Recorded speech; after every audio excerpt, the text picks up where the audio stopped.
Hello, my name is Julia Barrera, Community Initiatives Coordinator with Get It Done SB, an advanced care planning initiative of Hospice of Santa Barbara.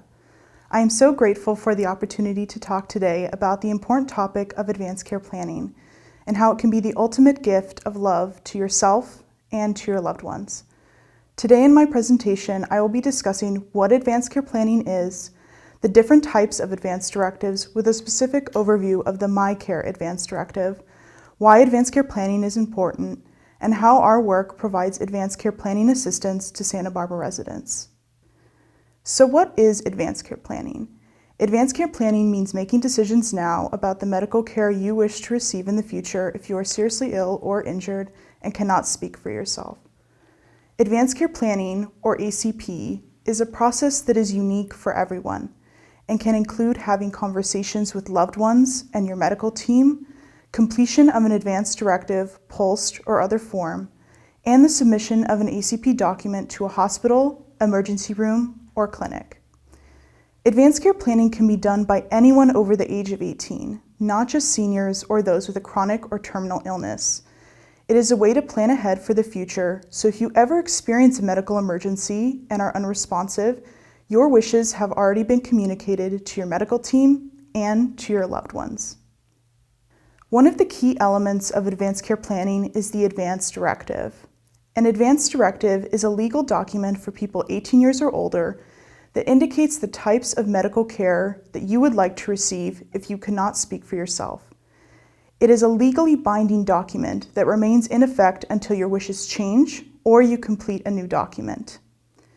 There are a variety of different types of advanced directives, including the MyCare Advanced Directive, 5 Wishes, POST, attorney-related documents, and more. The MyCare and 5 Wishes advanced directives provide guidelines for care and assign a healthcare agent to make decisions for you. The POST form is ordered and signed by a physician, while attorney-related documents such as a living trust and durable power of attorney for healthcare are usually completed with the help of a lawyer, but have differences in terms of when they come into effect and appointing someone with the authority to make medical decisions for you. Any of these advanced care planning documents are acceptable, but they must be submitted to Cottage Hospital in order for them to go into effect. Today, I will be going into more detail specifically on the MyCare Advanced Directive. The MyCare Advanced Directive is the most common advanced directive form you will see in Santa Barbara, and the one we work with most at Get It Done SB. The MyCare was developed by multiple healthcare partners in the county, including Cottage Hospital, and was created for uniformity for medical partners to find the information they need quickly and efficiently. It is a legal document that is valid in 42 states, not just California, and acts as a guideline for your healthcare. The MyCare Advanced Directive is intended to be completed by individuals with the mental capacity to make decisions, but does not require a doctor or attorney to be completed. The MyCare document can be legalized after either using a notary public or having 2 witnesses sign the document. The MyCare document is composed of 4 required sections, which include choosing a healthcare agent and making decisions about CPR, life-sustaining treatments, and organ donation. For each section, you are not only able to make specific decisions about your care, but also write any special instructions that are not included in the document. Your healthcare agent is someone who you choose to make decisions for you in the event that you cannot speak for yourself. Your healthcare agent does not have to be a family member, but they must be an adult who knows you well, has accepted the responsibility, can be trusted to carry out your wishes, and can be contacted easily. Ideally, it should also be someone who can handle stressful situations and remain level-headed when talking to your medical team and to your loved ones. Because their role is so important, we cannot stress enough how essential it is to talk to your potential healthcare agent first before writing their name down on your advanced directive, so you can determine their capacity to advocate for you. I remember one time we had a husband and wife who put down each other as their respective healthcare agents and did not know until it was time to legalize the document. Unfortunately, one of them did not agree with the other's decisions, and so it created some conflict. That is why it is imperative you have conversations with your trusted person beforehand and confirm that they are the best choice as your healthcare agent. You can empower your healthcare agent with several responsibilities related to your care, including speaking with your healthcare providers, choosing your healthcare providers and locations where you will receive care, deciding medical treatments you may receive, planning for your care in California or another state, reviewing and releasing your medical records, planning for your care in a rehabilitation or residential care facility, following your decisions on organ donation, making plans for after you die, including autopsy, and having your body cremated. It is worth noting that you can also pick and choose specific responsibilities that your healthcare agent cannot have, as well as any special instructions that were not listed.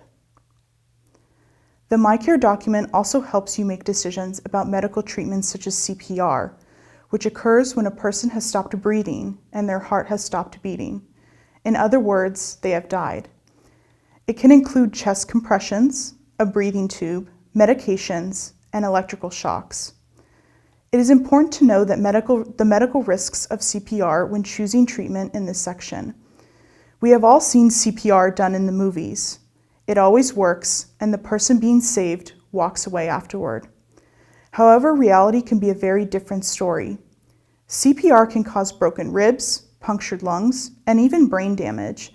So it is important to talk with your physician about the risks and make a decision that best fits with your quality of life, or what makes your life worth living. The types of life-sustaining treatments covered in the MyCare Advance Directive include artificial nutrition and hydration, otherwise known as a feeding tube, a ventilator, and dialysis, but there can be more. These treatments prolong your life, while CPR saves your life. Similar to the CPR section, making decisions about life-sustaining treatments, or LST, depends on your ideal quality of life and how long you would want to receive those treatments. The last section of the MyCare Advance Directive involves organ donation. Individuals have the option to donate organs such as the heart, lungs, or kidneys, and/or tissues such as corneas, bones, and valves. Organ donation is often a topic that many people don't think much about, but have strong opinions on. So we encourage everyone to take the time with this section and think about whether organ donation is for you. That being said, anyone can be a donor, regardless of age, ethnic origin, immigration status, or medical history. Please note that while costs related to organ donation are not the family's responsibility, funeral and cremation costs are the family's responsibility. It is also important to mention that the whole body donation is an option with the MyCare Advance Directive. However, donating the whole body to research must be organized while you are still alive. And to bookend these three medical sections, your decision may change based on the stage of your life, your medical conditions, and other considerations. So it is key to make decisions based on what matters to you right now and what you envision as your desired quality of life. The MyCare Advance Directive also includes optional sections, which are not submitted to your medical record, but allow you to write down your wishes, values, and preferences for spiritual and emotional care. This includes any faith-based traditions, instructions for memorial services, and notes on your ideal quality of life. Although this information is not submitted to Cottage, we always encourage anyone filling out the document to take time to fill out these sections specifically with their loved ones in mind, so that they have an understanding of all of your wishes, both medical and non-medical, that you would want fulfilled. Oftentimes, it might even be less scary for individuals to start with these sections and then work their way back to the medical parts of the document. And in fact, many of our experienced facilitators recommend it. So why do advanced care planning? When we learn about a critical medical situation, we're often thinking, what's wrong with me? What treatment am I receiving? And what are medical professionals recommending? However, we may have little time or capacity to think in the moment about what we want and what our wishes are. Advanced care planning helps you think about and prioritize what you want. What types of medical care would you like, and for how long? Is there a time frame you want to keep in mind? What is an ideal quality of life for you? It is important for you to decide what you are flexible on and what you are not. By answering these questions ahead of time, if a time comes where you cannot advocate for yourself, you have already thought through and made important and personalized decisions about your care. It can be tempting to want to avoid talking about advanced care planning because it would cause conflict with a loved one. What if someone you value and trust doesn't agree with your decisions? We have seen many clients who are hesitant to talk about ACP with their family because the conversation may not always go smoothly. However, making decisions ahead of time gives you and your loved ones peace of mind. Choosing medical treatments for someone when you don't know what they want can result in guilt, grief, family conflict, and other upsetting situations for friends, family, and everyone involved. Advanced care planning removes that burden of decision-making for your loved ones and makes sure your wishes are followed no matter what. Filling out an advance directive may seem so final, like you are making a decision that cannot be reversed, but that is the farthest from the truth.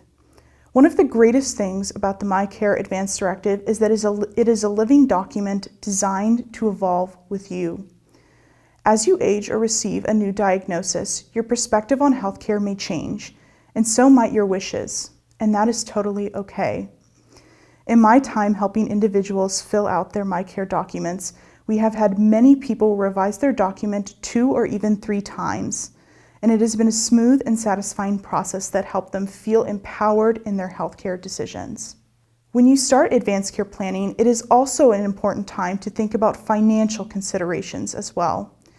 Receiving extensive medical treatment for a long time can often result in staggering medical bills, even for those with insurance. What is your financial situation now? Do you have Medicare, Medi-Cal, or private pay? Do you have long-term care insurance? Could your family assist with finances? And most importantly, how long will all of these resources last? Making decisions about your healthcare now can help you avoid putting yourself and your loved ones in a difficult financial situation. If you have concerns about mental capacity in the future, filling out an advance directive ahead of time ensures that your decisions are already in place before a diagnosis of dementia or other related disease that can impact your mental capacity. Early intervention is important, but for those already diagnosed with dementia, please contact your primary care provider, as individuals should have sufficient mental capacity when completing this document. There are also some other considerations to have in mind when you start advanced care planning. When filling out any type of advance directive, it is helpful to make copies for anyone important in your life so they know and understand your decisions. This can include your healthcare agent, primary physician, the nearest clinic or hospital, family, friends, and more. As with any legal document, make sure to keep the original in case you want to revise your decisions in the future. The advance directive is meant to be a living document that evolves as you age, so it is actually fairly easy to update as your perspective on your healthcare changes. We recommend updating your advance directive when you form a long-term relationship, when you have a child, when you have a high-risk job, when you retire, when you sign up for Medicare, when you have a life-threatening illness, or when you are close to end of life. When you want to update your decisions, simply complete a brand new document and resubmit to Cottage or the nearest hospital with an emergency department. The document with the most recent completion date will take precedence in your medical record, and the old version will be void. However, if you have multiple types of advance directives, such as a POLST form, it is important to make sure the decisions match across all of your documents. The MyCare Advance Directive and forms like the POLST are meant to complement each other and should reflect your wishes and values similarly.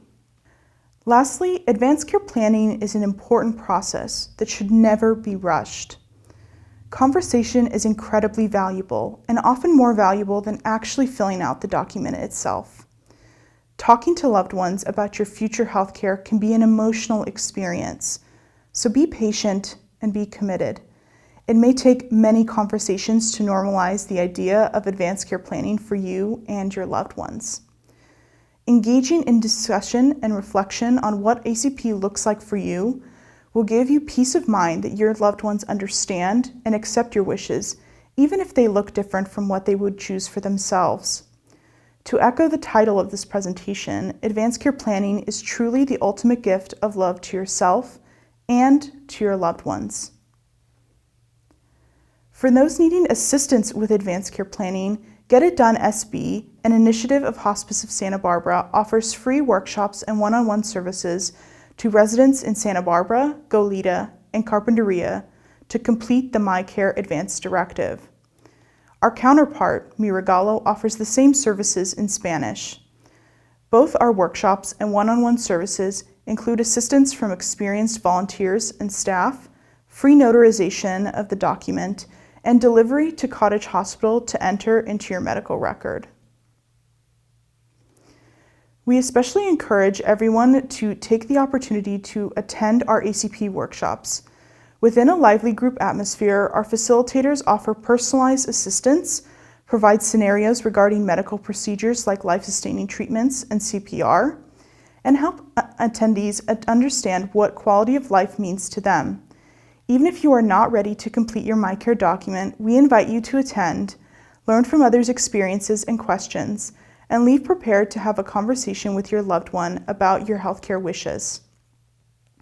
As I have said previously, ACP is a unique process for everyone, and we are here to guide you on your journey to giving peace of mind to your loved ones. Interested in starting ACP? Get It Done is here to help. Visit our website to find tips and advice on how to navigate ACP conversations, understand your ideal quality of life, and learn about upcoming ACP workshops at www.getitdonesb.org. Or you can email communityacp@hospiceofsb.org to request assistance or ask any questions about filling out an advance directive. Spanish information and assistance is available at www.miregalo.org. And lastly, thank you so much for tuning in to this presentation.